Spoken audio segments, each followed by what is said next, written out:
Hello everyone, I'm Jana Vataščinová, and on behalf of myself, Viet, Bach, Nguyen, Vojtěch, Svátek and Ondřej Zamazal, I would like to present our work with the title of Best Practice Patterns for Biomedical Ontologies, moving under the meta-modeling hood.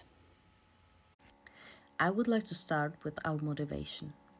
Ontological universals or types are not necessarily modeled as owl classes. They may also be represented by individuals. This is a meta-modeling approach from the logic's viewpoint. An advantage is that universals can then be endowed with metatypes and relationships while still keeping the ontology within OWL DL. Such meta-modeling is common in diverse linked open data vocabularies. On the other hand, it is less common in biomedical ontologies, which are more class-centric. We observed that sometimes even ontological particulars or instances are modeled as classes in biomedical ontologies. A possible explanation for this could be the T-box-centric nature of mainstream OWL-DL reasoning tasks. Complementing the biomedical ontologies with their metamodeling or A-box versions could bring the following advantages: easier structural alignment with instant-centric linked data vocabularies, and better understandability of the domain modeling by people unfamiliar with OWL T-box axioms. In this slide, we can see the graphical representation of our vision. We have an ontology T-box from which its transformed A-box metamodel is created and further used. The original class-centric ontology would still be used for T-box reasoning tasks.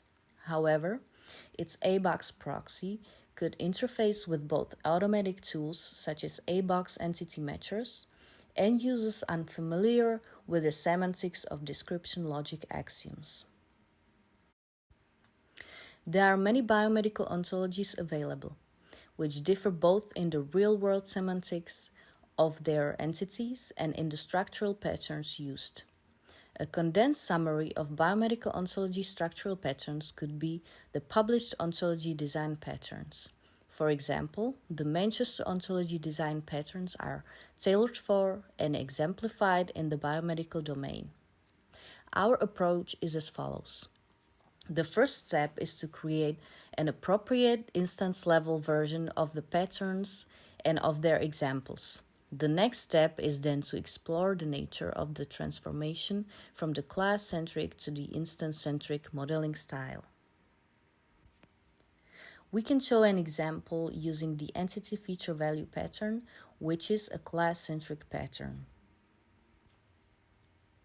In this slide, the entities on which transformation to an instance-based representation will be shown are red-framed.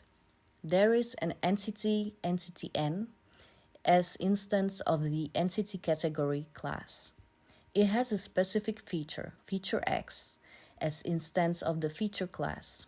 Finally, the feature has some value for this aspect, value 1, which is an instance of the value category class.